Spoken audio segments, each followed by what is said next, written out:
Então aproximaram-se os que estavam no barco e adoraram, dizendo: És verdadeiramente o Filho de Deus. Amém. Glória a Deus. Pode tomar seu assento. Irmãos, estamos diante de um texto que já foi cantado aqui nessa noite. É um texto conhecido e muitas das vezes, por ser um texto conhecido, algumas lições passam assim desapercebidas, ou então nós não damos a devida atenção. Muitas das vezes eu já conheço esse texto, mas eu gostaria que você, nesses poucos minutos, redobrasse a sua atenção, porque mesmo sendo um texto conhecido, eu creio que Deus ele tem algo ainda a nos revelar através desse texto. Quando nós olhamos para o texto que nós lemos, versículo 22, começa falando: e logo Jesus, ou algumas traduções, e depois disso Jesus. Ou seja, antes de nós falarmos do texto, existe um contexto que precisa ser levado em consideração nessa noite. E qual é o contexto desse capítulo 14 do Evangelho de Mateus? O Evangelho de Mateus, capítulo 14, ele começa narrando aqui a trágica notícia da morte de João Batista, o precursor de Jesus Cristo. E o texto diz que os discípulos, eles levam essa notícia até Jesus. E Jesus, ao receber essa notícia, Jesus ele toma uma decisão: se retirar daquele ambiente para um lugar deserto. O texto não fala o porquê, mas Jesus, ao receber essa notícia, ele decide se retirar para o deserto. Não se sabe qual foi o sentimento de Jesus. O que nós sabemos é que ele tomou uma decisão: se retirar. Só que a multidão, ela fica sabendo que Jesus está indo para o deserto. E enquanto Jesus está indo de barco para o deserto, o texto diz que a multidão, a pé, ela vai também atrás de Jesus. Até porque, aqui no capítulo 14 do Evangelho de Mateus, a fama de Jesus já percorria por todas as cidades. Então, onde Jesus estava, a multidão arrumava um jeito de chegar lá até Jesus. Então, Jesus ele sai desse ambiente e vai para um lugar deserto. A multidão vai até Jesus. E o texto diz que Jesus, chegando lá, ele vê essa multidão. E aqui nós já começamos a trazer lições para a nossa vida. O texto diz: Jesus ele vê a multidão, mas não somente vê, ele se compadece daquela multidão e começa a curar os seus enfermos. Porque quando o homem olha e vê apenas uma multidão, Jesus não vê apenas uma multidão. Quando eu olho para esse texto, eu entendo que Jesus, enquanto o homem olha, o que eu estou vendo aqui nessa noite? Irmãos, irmãs, uma multidão. Mas Jesus, ele vê além da multidão. Jesus, ele vê a multidão, mas também vê as necessidades da multidão. Não somente vê as necessidades, mas o texto diz que ele se move de íntima compaixão. Porque ainda que eu veja você e veja a sua necessidade, eu posso não ter compaixão. E ainda que eu tenha compaixão, eu posso não poder fazer nada por você. Mas esse texto aqui, ele nos garante que Jesus vê, se compadece e age ao meu e ao seu. Ele diz que Jesus apesar de ter se retirado, mas quando ele vê a multidão, ele entende que além do cansaço físico, emocional, ele havia perdido um amigo, ele tinha uma missão que devemos aprender com Jesus.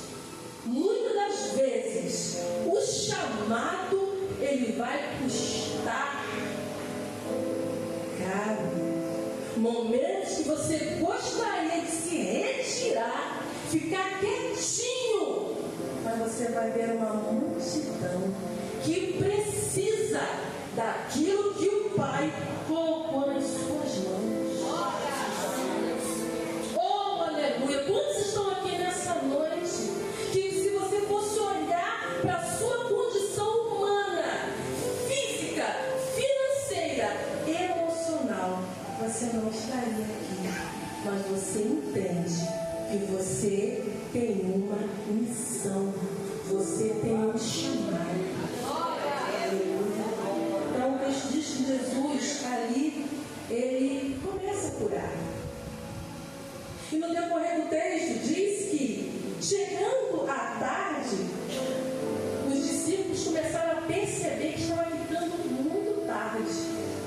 E eles dão aqui uma sugestão a Jesus. Os discípulos dão um conselho para Jesus. Parece brincadeira, né? Mas às vezes eu e você nos comportamos assim. Nós achamos que podemos ensinar o que é que Jesus tem que fazer, como é que ele tem que fazer. E muitas das vezes fazemos isso em nossas orações. Que devemos ter mais atenção quando nós vamos nos dirigir ao Mestre. Porque ele sempre sabe o que ele tem que fazer. Os discípulos, eles dão uma sugestão para Jesus. Mestre, já está tarde. Que tal despedir essa multidão para as suas casas? Aqui não tem comida, deserto, não tem mercado, não tem padaria, não tem mercearia, não tem nada. Que tal despedir essa multidão? Só que eles não sabiam que o Mestre, que o nosso Mestre amado, que Jesus não despede ninguém vazio. Jesus olha para ele e fala assim: ó, eles estão com fome. Vocês dão a eles o que comer. Jesus sabia o que tinha que fazer, mas Jesus dá essa ordem para eles: vocês, dê a eles o que comer. Nisso, Mateus não fala, mas o Evangelho de João diz que André apresenta um menino, talvez igual a você, adolescente, com 5 pães e 2 peixinhos.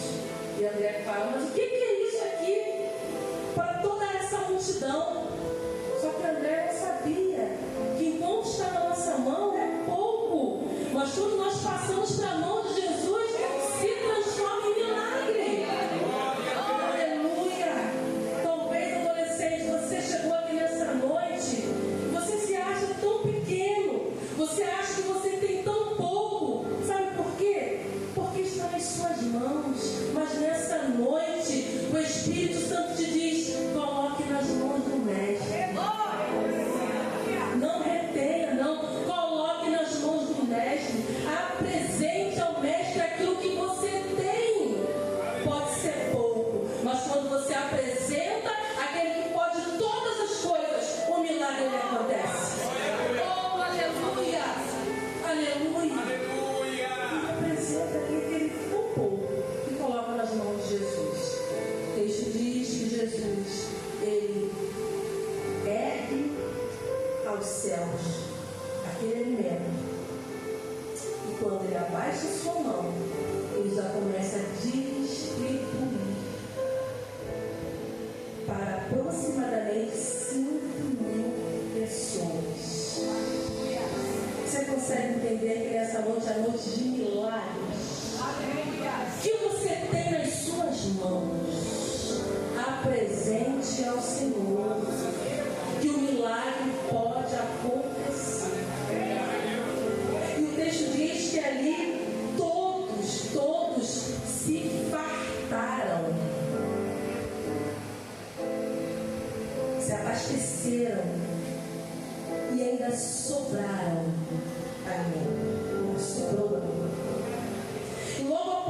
Senhor e saciar toda essa multidão, o texto diz que Jesus ali, ele começa a despedir a multidão, satisfeita, abastecida, e ele dá uma ordem para os seus discípulos: enquanto eu disperso a multidão, vocês entrem no barco e passem para o outro lado, e eu vou orar. E a multidão ali sai abastecida para a sua casa. Eu não sei como você entrou aqui nessa noite.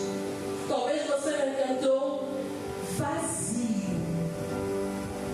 Mas nessa noite, por esta palavra, que pela autoridade desta palavra, eu quero dizer que você não vai sair da mesma forma que você entrou. Porque ninguém que se aproxima de Jesus sai vazio. Não vão para casa abastecido. Os discípulos, sob uma ordem, entram no barco para atravessar para o outro lado. E Jesus, ele sai para orar. Essa expressão me chama a atenção também. Todas as vezes que eu leio nos evangelhos, Jesus se retirou para orar. Jesus orava. Parece lógico, né, gente? Mas Jesus, o Filho de Deus, minha coordenadora Glaucia, ele sabia da necessidade de orar.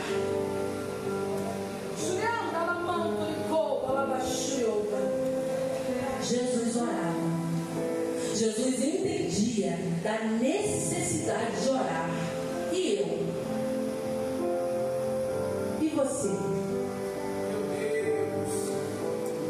O Filho de Deus, ou seja, o próprio Deus na terra, ele entendia que ele dependia da oração. É uma reflexão para nós nessa noite. Quem somos nós na fila do pão, adolescente? Se Jesus, o Filho de Deus, orava,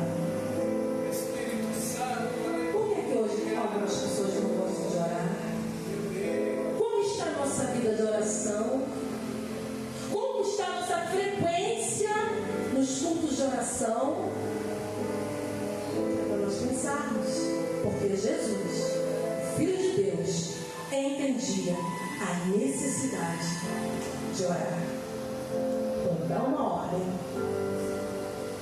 despede a multidão e ele vai orar. E os discípulos obedecem à ordem de Jesus. Eles entram no barco. Aí entra o texto que nós lemos, né?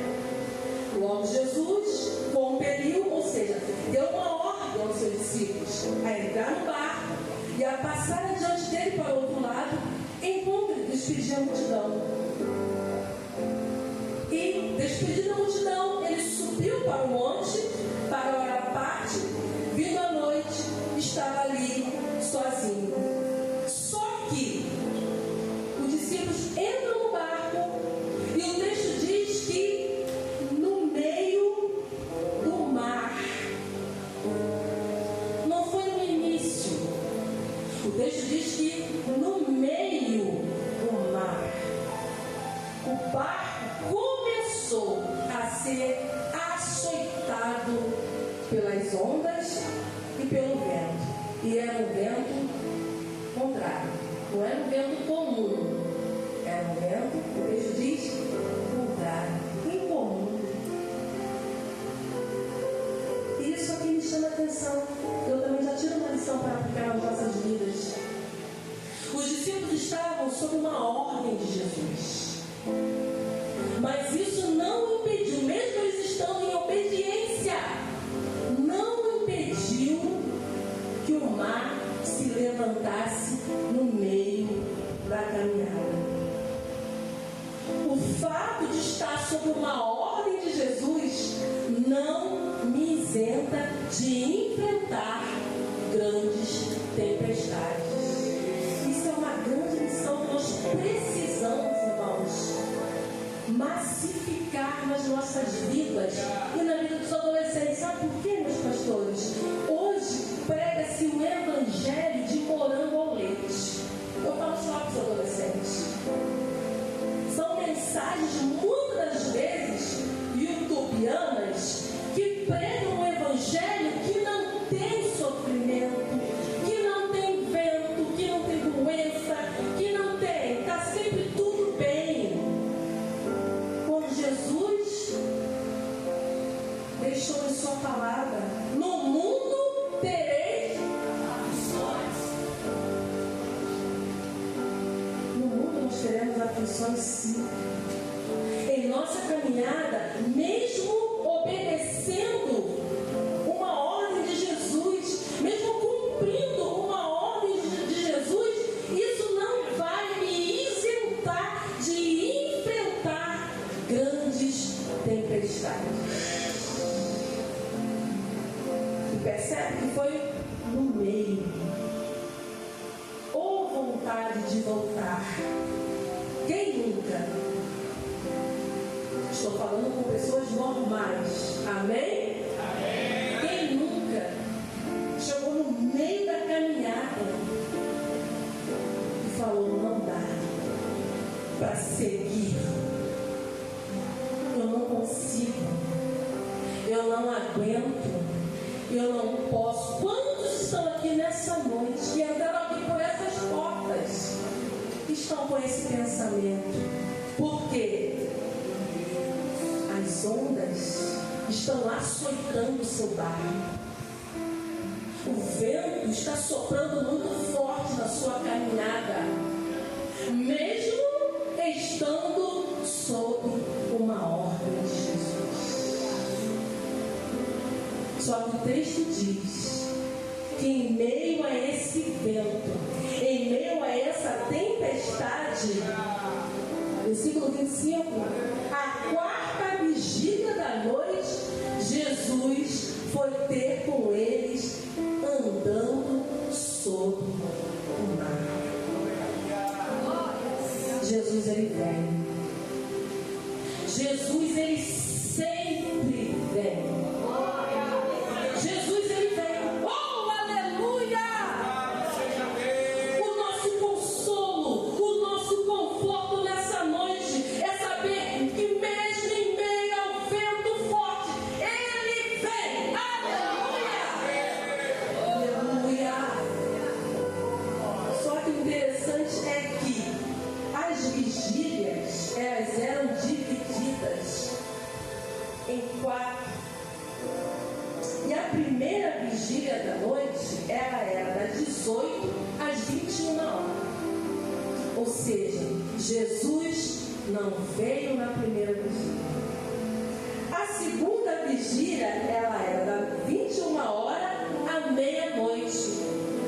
Jesus também não veio na segunda vigília. A terceira vigília é da meia-noite às 3 horas da manhã, da madrugada. Jesus também não veio na terceira vigília. A última vigília era a quarta vigília da noite, que era o período das 3 horas da manhã às 6 horas da manhã. E quando eu fui ler algo sobre essas vigílias, esse período era o momento mais profundo da escuridão. Era o período mais escuro. Era a vigília mais tenebrosa. A última vigília. Mas Jesus, ele veio no limite. Oh, aleluia! Talvez você entrou aqui nessa noite e você está no seu limite. Raquel já passou a primeira vigília. Já passei a segunda vigília. Já passei a quarta vigília. A terceira vigília. Estou chegando já no meu limite, que é a quarta vigília. Mas eu quero te dizer que ele vem. Oh, aleluia! Ele vem ao teu encontro. Ele vem ao teu favor. Quando você está no seu limite, ele chega comigo. Oh, aleluia!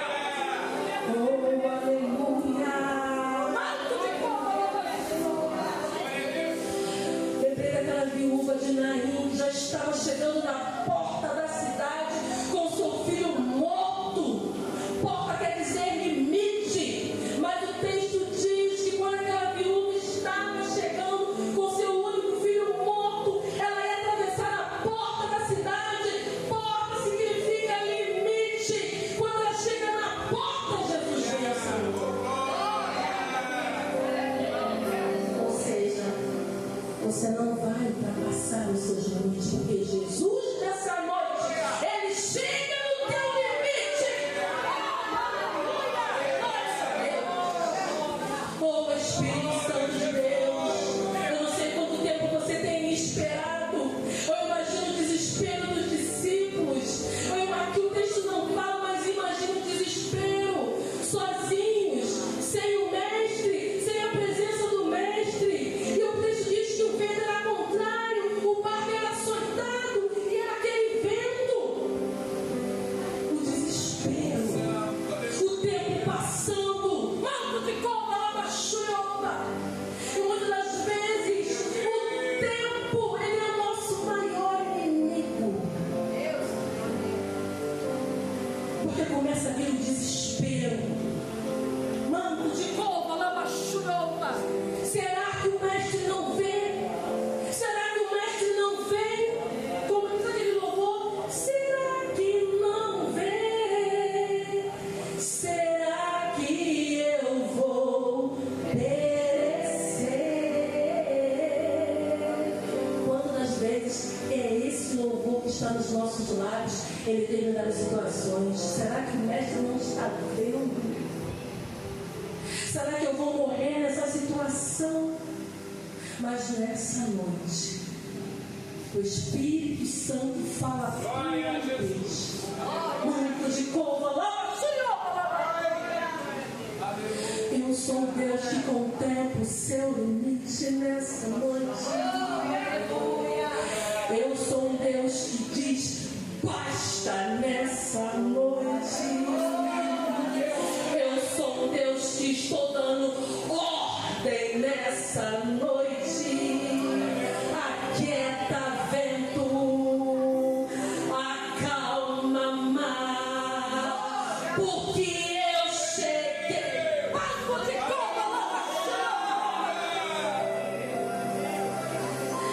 Ele chega nessa noite. Oh, aleluia. Eu estou vendo pessoas recebendo esta ordem na sua casa, na sua família, na vida do seu filho.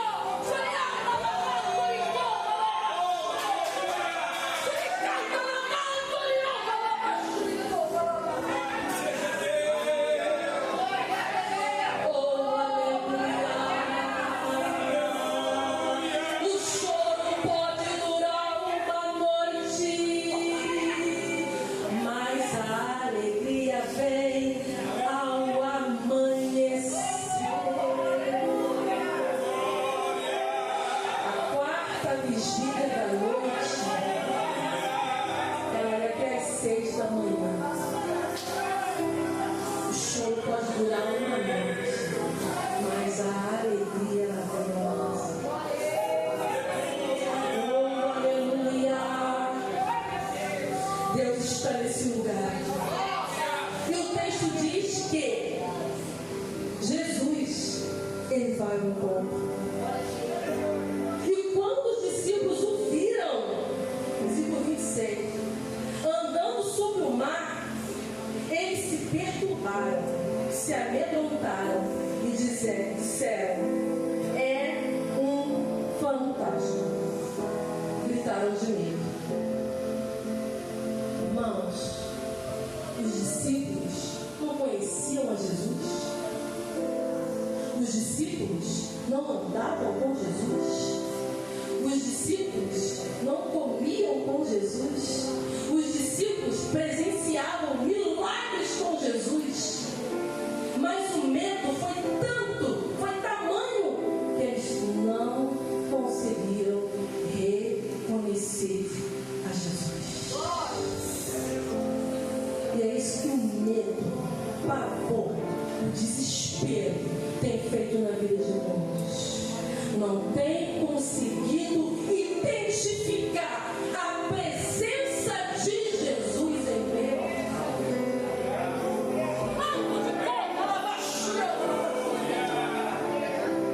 Eles tinham acabado de presenciar um milagre com Jesus, mas estavam tomados de tanto medo e desespero que eles não conseguiram identificar a pessoa de Jesus. Não permita que as adversidades desfoquem, desfigurem a pessoa de Jesus na sua vida. Não permita que o medo, as dificuldades desconsiderem quem Jesus é na minha e na sua vida. Eles olharam para Jesus, tomados de medo, não conseguiram enxergar Jesus. E o que me deixa perplexa não é eles terem visto um fantasma, porque parece bizarro, né? Fantasma nem existe. Olha que coisa tremenda. Mas o que me deixa perplexa não é eles terem enxergado um fantasma, são eles não ter conseguido identificar Jesus. Não conseguiram enxergar Jesus. Então não permita que tudo aquilo que se levanta no meio da sua caminhada faça você duvidar de quem é Jesus na sua vida. Oh, aleluia! Oh, aleluia! Oh, aleluia! E Jesus imediatamente falou com ele, dizendo: tens bom ânimo, sou eu, não temais. E Pedro, respondendo, disse: essa expressão também me chama a atenção, como nós aprendemos com essa expressão de Pedro. Senhor, se és tu, manda-me ir ter contigo sobre as águas. O Senhor estava apavorando, era o vento, mas olha o que Pedro fala: se és o Senhor. Gente, pela lógica, o que Pedro teria que falar? Se é o Senhor, acalma esse vento, acalma essa tempestade. Mas olha o que Pedro fala. Pedro, eu não Pedro. Se és tu, Senhor, manda-me ter contigo. Porque quem não entende aqui, irmãos, quando Jesus está no ambiente,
Pedro vacilou, que Pedro afundou. Não, mas que Pedro foi corajoso, ele foi.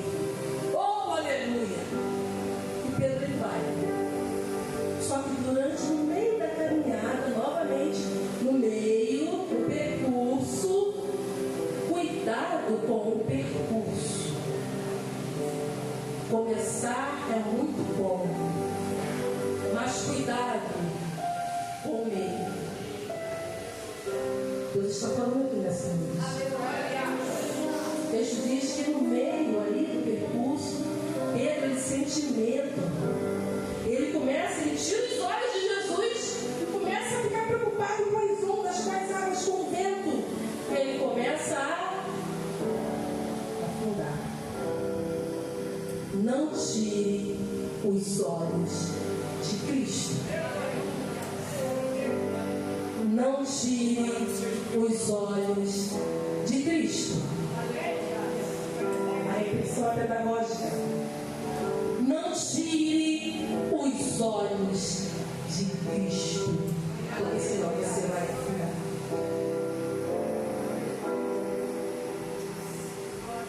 Quando nós tiramos os olhos de Cristo, nós começamos a ver coisas, a sentir coisas,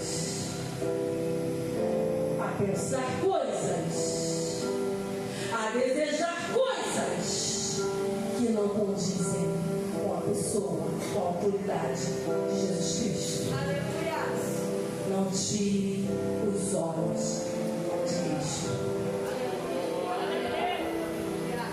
E quando Pedro se vê afundando, ele clama.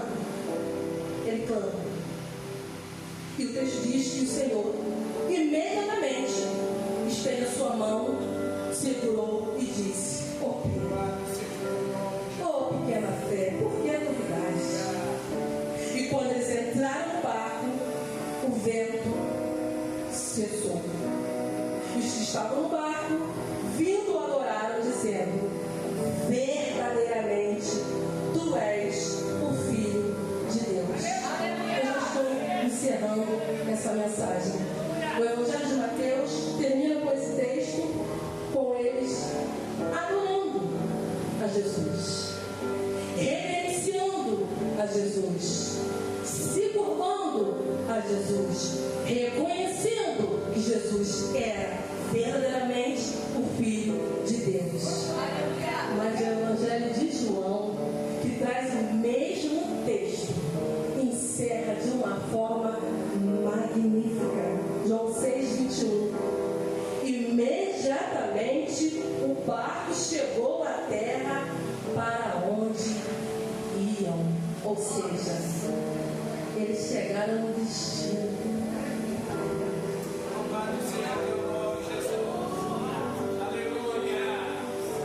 Adorar, reverenciar, cantar é maravilhoso, irmãos.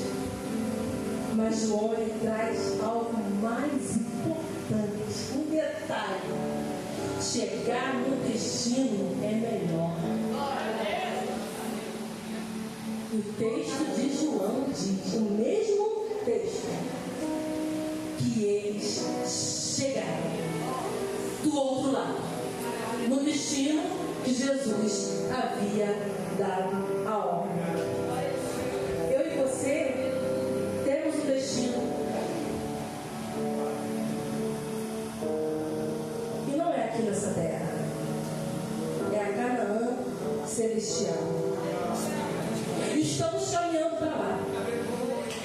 Estamos caminhando para lá. Tem sido fácil? Para mim não. É vento, é tempestade, são noites intermináveis, mas uma certeza eu tenho: Jesus está comigo.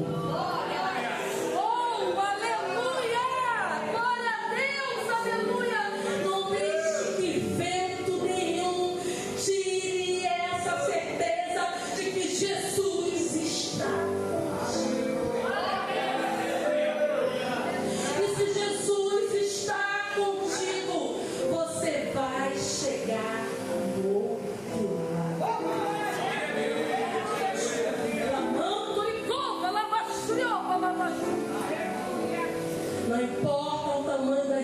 apenas. Não importa. O que importa é que Jesus, Ele é maior. E basta apenas uma ordem para que esse vento cesse e você chegue no propósito